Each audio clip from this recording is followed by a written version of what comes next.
Salut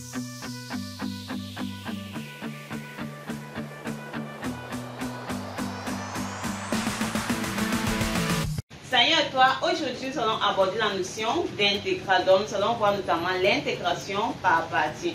Donc on va voir en fait à quoi les intégrales nous servent, comment est-ce qu'on les applique. On va voir une petite fiche de cours avant de passer à la résolution de cet exercice pour appliquer ce qu'on a dit en cours.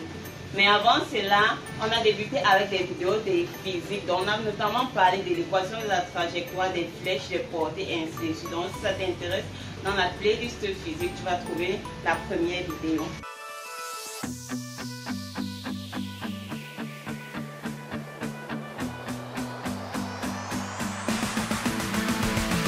Alors les intégrales, à quoi est-ce qu'ils nous servent? Donc c'est déjà intéressant de savoir à quoi ils nous servent. Alors partons sur la base, si je te donne un terrain de forme carrée, je te demande sa surface, tu vas mettre du côté fois côté. Si on a plutôt des formes rectangulaires, longueur fois largeur, triangulaire, base hauteur sur 2, ainsi de suite. Si on a un losange, un parallélogramme, ainsi de suite. Donc tu connais en fait toutes des formules spécifiques. Comment est-ce que tu peux calculer les aires des surfaces? Et bien sûr, tu sais que les aires des surfaces sont très importantes. Avec l'aide d'une surface, je peux déterminer le nombre, par exemple, de boîtes que je peux poser, ou bien le nombre de pieds de cacao que je peux mettre dans un terrain d'une telle aire.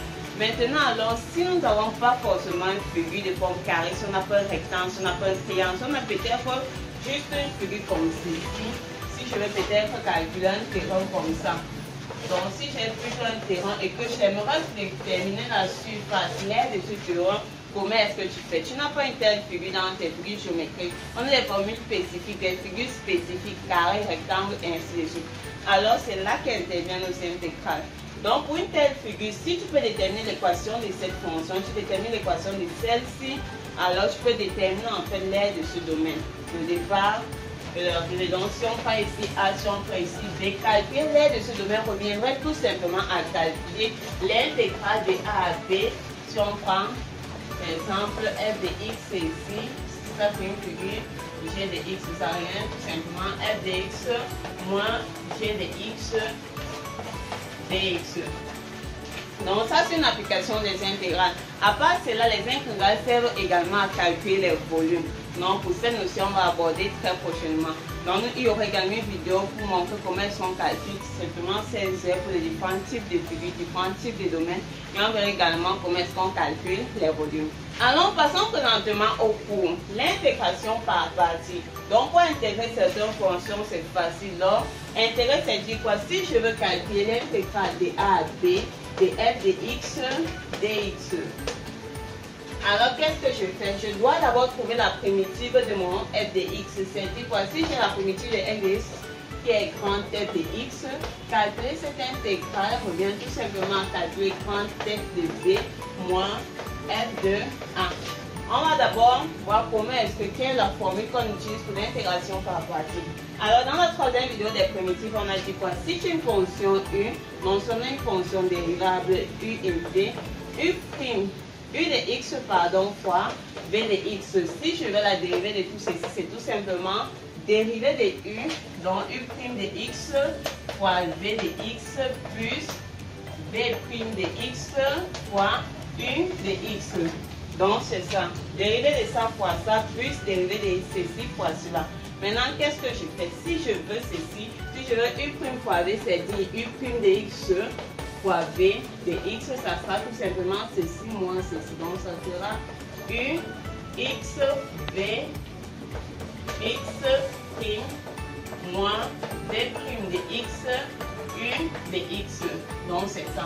Et maintenant on va faire quoi ici? On va pas s'arrêter là comme les primitives, on va ajouter l'intégrale. Donc on intègre par tout ceci, tout simplement quoi? Intégrale de a à b de u prime x dx dx, ça sera intégrale de a à b de u de x v x le tout prime dx moins intégrale de a à b de v prime de x u x dx.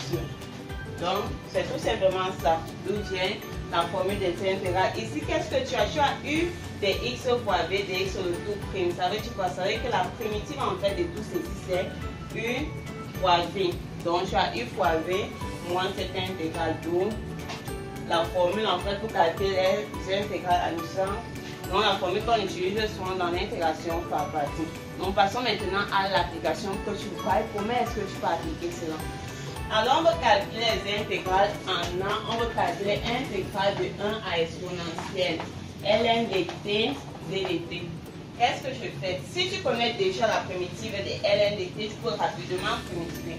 Mais si ce n'est pas le cas, pour quelqu'un qui ne connaît pas, ici on a en fait 1 fois ln de t. C'est-à-dire quoi? Je trouve la fonction que je peux rapidement dériver et celle que je peux rapidement primitiver. Donc on va prendre 1 comme celle comme primitive. Donc on va prendre ici là notre u' de t comme 1 et notre v de t, celle qu'on va dériver ln de t. C'est-à-dire quoi? C'est-à-dire que notre u de t, la primitive de 1 c'est t. La dérivée v' de t c'est 1 sur t. Alors en appliquant la formule, notre A ici c'est quoi? Notre A ça serait tout simplement, on a dit quoi? On dit U, donc U fois V, donc T, ln de T entre 1 et exponentielle moins intégrale de 1 à exponentielle de ça fois ça, donc de T fois 1 sur T d de T. Donc c'est dit quoi?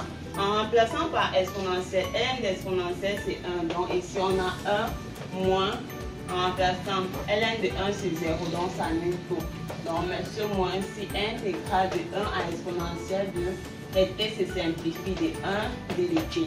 Donc c'est dit exponentielle moins la dérivée de 1, c'est tout simplement t 1 exponentielle. Donc ça c'est 1 moins exponentielle moins 1. Donc ça nous fait 1. Donc voilà notre A. Alors pour le B, on va calculer l'intégrale de 1 à exponentielle de x au carré, ln de x dx. Alors ici, tu choisis la fonction facile à primitiver, celle facile à dériver. Lorsqu'on a un polynôme, une fonction ln, donc pour ce cas-ci, je vais en fait dériver ln de x et je vais primitiver x au carré. Donc c'est dit quoi? C'est dit que la fonction que je primitive u dx, u' dx, pardon, c'est x au carré et celle que je vais dériver c'est ln de x. Donc en fait quoi? On aura eu la primitive de x au carré, ça c'est la forme u' fois u à la puissance r, étant donné que la dérivée en fait de x c'est 1. Donc ici c'est 1 sur r plus 1, donc 1 sur 3 sur la fonction x à la puissance r plus 1, donc sur 3. Et maintenant la dérivée c'est de ln de x, c'est tout simplement 1 sur x. Donc c'est dit quoi? C'est dit que notre b c'est u fois v, donc c'est 1 tiers de x au cube, ln de x compris entre 1 et exponentielle, moins intégrale de 1 à exponentielle de ceci fois ceci, donc 1 tiers de x au cube fois 1 sur x dx. Alors qu'est-ce que l'on a? Je remplace l'exponentielle. ln d'exponentielle c'est 1, donc ici ça me fait 1 tiers d'exponentielle au cube. ln de 1 c'est 0, donc on met moins le 1 tiers sur, donc 1 tiers de x, il y a un x qui simplifie ça, donc intégrale à 1 d'exponentielle x au carré dx.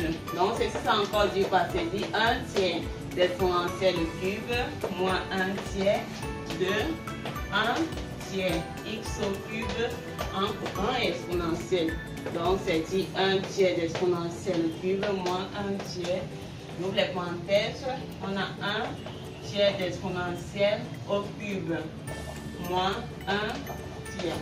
Donc c'est ça, il y a dit que ça fait 1 tiers exponentielle au cube moins 1 neuvième d'exponentielle au cube plus 1 neuvième.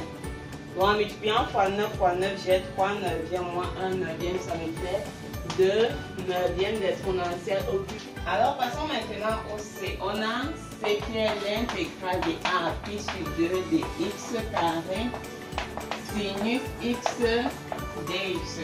Alors lorsqu'on te donne une telle intégrale de calculer, ce que tu fais en fait c'est quoi? Tu dérives la fonction polynôme et tu primitives la fonction ségo. C'est dit quoi? C'est dit que notre u' de x c'est sinus x et v de x c'est x au carré. Alors, ceci revient tout simplement à dire que notre u de x, ça sera la primitive de sinus x, c'est moins cosinus x et la dérivée de x au carré. Donc, v' de x, ça sera 2x. Ceci revient à dire que quoi, notre c, ce sera tout simplement u fois v. Donc, ça sera moins x au carré cosinus x entre 0 et pi sur 2 moins intégrale de 0 à pi sur 2 de ceci fois ceci, donc de moins 2x cos x dx. Donc qu'est-ce qu'on a? En remplaçant par pi sur 2, j'ai cosinus de pi sur 2. Alors cos pi sur 2 c'est 0, donc ça annule. Et le 0 aussi, 0 au carré c'est 0, donc ceci c'est en fait 0. Le moins sort, ça devient plus. Donc, on a 2 intégrale de 1 à pi sur 2 de x cos x dx. Donc, calculer, c'est encore calculer tout simplement cette intégrale. Maintenant, on va encore primitiver une seconde fois. J'ai x fois cosinus x, donc je fais quoi? Je vais dériver la fonction polynôme et primitiver la fonction trigo. Donc, c'est dit quoi? On va prendre notre u1. U'1 de x, donc la fonction que je primitive c'est cos x et je vais dériver donc v1 de x, ça sera x. Ça revient à dire quoi? J'ai la primitive de cos x. Donc la primitive de cos x c'est sinus x. Donc la dérivée de sinus c'est cosinus. Maintenant la dérivée de x c'est tout simplement 1. Donc j'ai v1' de x qui est 1. Alors ceci revient à dire que notre c c'est 2 facteur de, je fais v1 fois u1, donc j'ai x sinus x entre 0 pi sur 2 moins intégrale de 0 à pi sur 2 de ceci fois ceci, donc de sinus x dx.